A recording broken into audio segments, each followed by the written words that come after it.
first month of the new school year is in the books. So where do we go from here? How do things look on our campuses, and how will students continue to have a choice? We're answering all those questions and more in this month's Craft Chat. Let's go meet Dr. Craft. Well, it's been a while since we've done a Craft Chat because, of course, we've not been together, and in-person instruction has been on hiatus since March, although we continued our virtual education throughout the rest of the semester. It's been a while since we've been in a school building with students in it. What was that process like for you? Well, absolutely.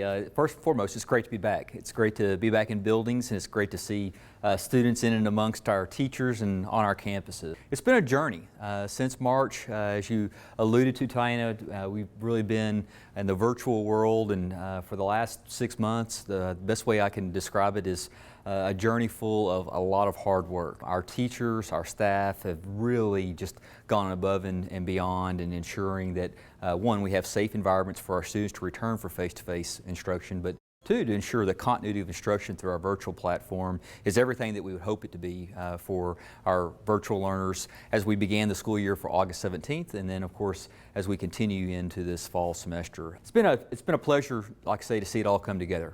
We've really been working for the most part since the end of May and the beginning parts of June to ensure that we were going to be fully prepared and operational in both the face-to-face environment as well as the virtual learning environment. And I think that's exactly where we are today. We've had a lot of students back on our campuses. I don't think people really grasp how many. So what are some numbers that you can share with us? Yeah, absolutely. So right now we have right at 60% of our student population that is elected to return for face-to-face instruction. That puts us just under 25,000 students across 52 campuses in the classroom. It's great to see. We're also, again, continuing and working very hard to continue to support our virtual learners at about 18,000 students that are opting to remain in the virtual learning environment. So our teachers, again, cannot sing their praises enough. They are going above and beyond in trying to ensure that both the virtual environment as well as the face-to-face environment are comparable, and we're providing a high quality level of instruction. And I think it also goes without to say, there are a lot of new things students are seeing and they're having to engage with when they come into our campuses. That includes social distancing, wearing of face coverings, but you can see it around our campuses. How do you think children are handling those types of protocols? Well, our students are doing absolutely a phenomenal job.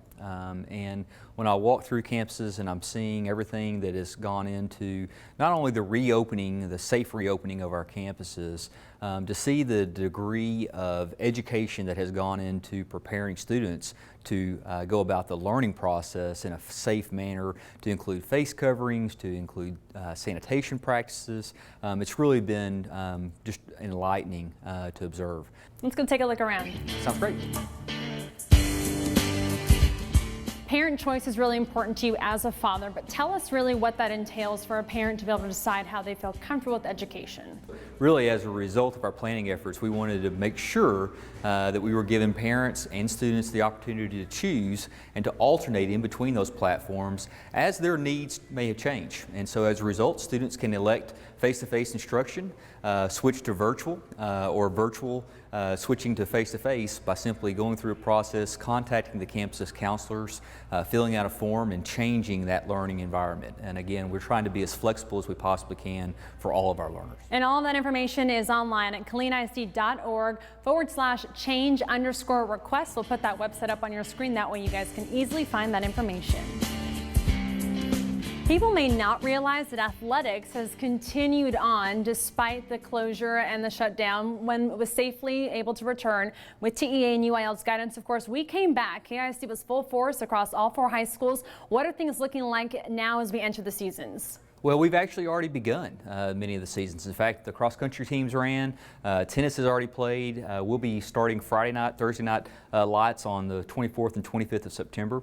As you've articulated, many of our student athletes have been preparing for their seasons since really the first part of June. And so it's really exciting to see all of their hard work coming to fruition, and we are going to be competing across all levels, across all venues very shortly if they have not started already. And like I say, it's really an exciting time this fall season as we get things underway in the athletic world. What do people need to know about Leo Buckley?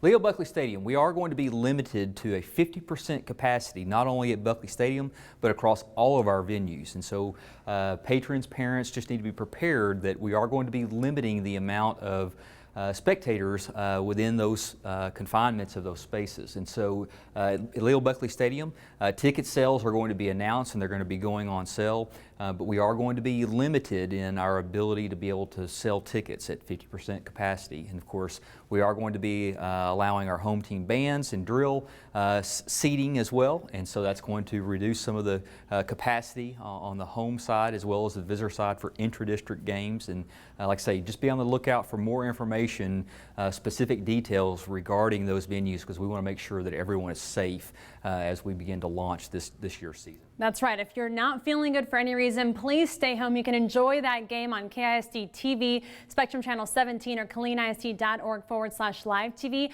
and always on My 95.1. Those are great avenues if you aren't able to get a hold of tickets or you're not feeling well and you don't want to come out to join us in person. We'll have those varsity games broadcasted live for you throughout the season. Construction continues to be a really hot topic across the district. Really, you're seeing crews all over the place. So give us a mini update on what we can see on the different projects. Well, everything associated with the 2018 bond program is really coming to fruition. Elementary School 36 is well on its way. It will be completed for the opening of the 2021-2022 school year. Of course, Killeen High School is finishing its phase 1 as we speak, just in time to welcome students back there at Killeen High, with phase 2 also underway, which is going to really entail the big academic wing and of course the large cafeteria space and much needed improvements. High School 6 is also well underway. If you haven't had the opportunity to drive south on Chaparral towards the High School 6 site, it's quite a different picture than it was 6 months ago. It's almost fully erected up out of the ground, and you're starting to see truly this full scale of this project. In fact, we anticipate that the roof structure will be going on, and it will be coming along very, very quickly now for an anticipated opening of 2022, the fall of 2022.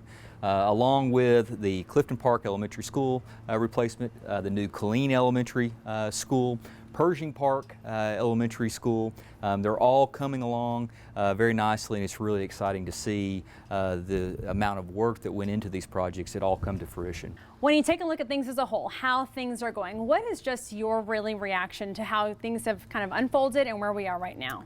Well, I think we're in a tremendous position. I think that there's been, like I say, a lot of work that has gone into allowing us to be in the position that we're in right now, particularly in the virtual platform, as well as providing safe face-to-face return for our learners. And so I just, again, would like to applaud really the entire community. Our teachers, our staff have worked tremendously hard and are continuing to do so each and every day. And our parents are really entrusting us with some really challenging times.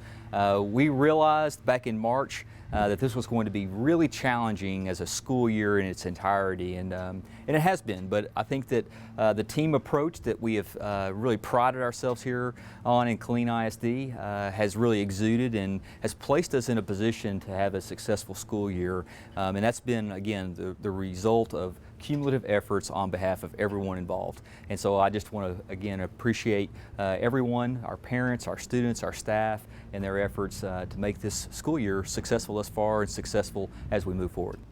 And you can continue to get all of our updates on KillingISD.org. We post all of our information, including our public health guide, timely transparency COVID dashboard, and our continuous updates online. For more Craft Chat, you can catch us in October.